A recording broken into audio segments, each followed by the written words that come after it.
Hello, gorgeous, dazzling soul. Welcome to your weekly astrology. This week we have a full moon in Virgo, so expect a peak experience with a few surprises thrown in for good measure. On top of that, we have Venus, the planet of love, going into Pisces, making us all a little bit sentimental. And we have Mars, the planet of action, the planet of passion, trine Pluto. And that's Bear the dog, squeaking in anticipation. Here's your weekly astrology.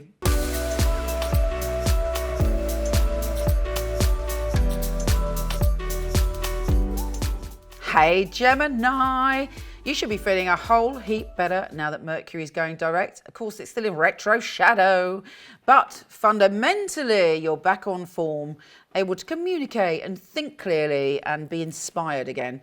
Now Venus, the planet of love and abundance, is shifting signs and going into your career zone, your status zone, your kind of, this is who I am zone. Of course, we are not our career. We are far more than that, and it's our soul that's important. But anyway, Venus is going to be helping you when it comes to your career or your status or your reputation this week.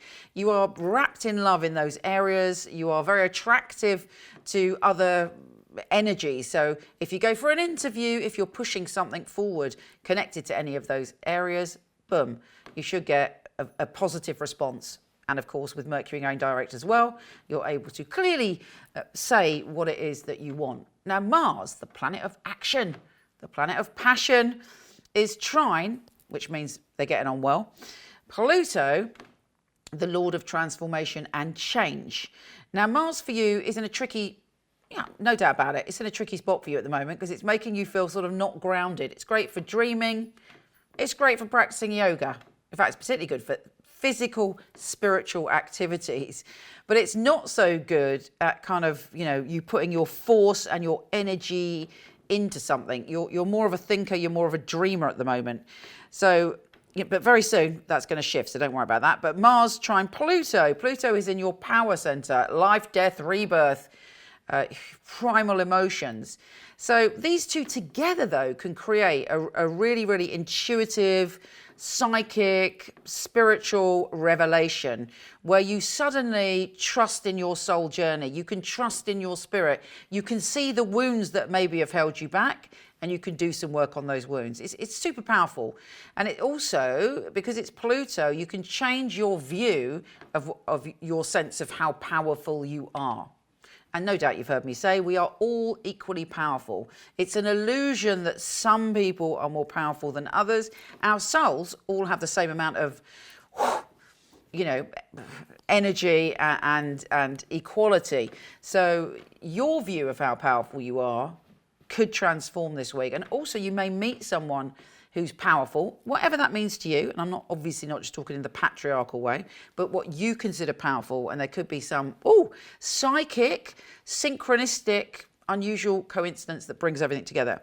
Now, finally, we have the full moon. The full moon, which could bring pleasant surprises as well, is in your home and family zone.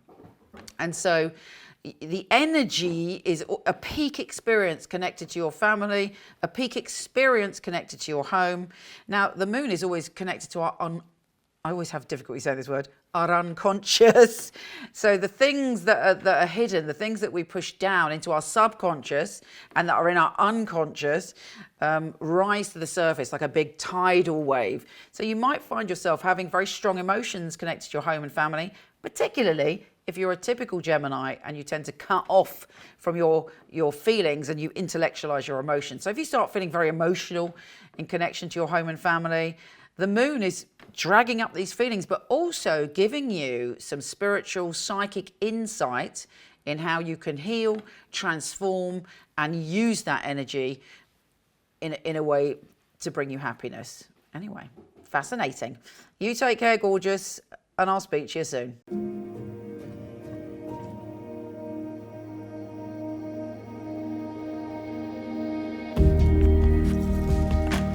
Hello, gorgeous soul. I am looking for some fabulous psychics. If you know my company, which I'm sure you do, you know that we want people that are not just fabulous, accurate, detailed psychics. We want psychics that are emotionally intelligent, empowering, and uplifting. If you think you fit the bill, I would love you to try out. Just email charlotte@michelleknight.co.uk. I have had some psychics working with me for over 15 years. I promise you it's a fabulous company, and we'd love to have you if you're a brilliant, accurate, specific, and emotionally intelligent psychic. Lots of love.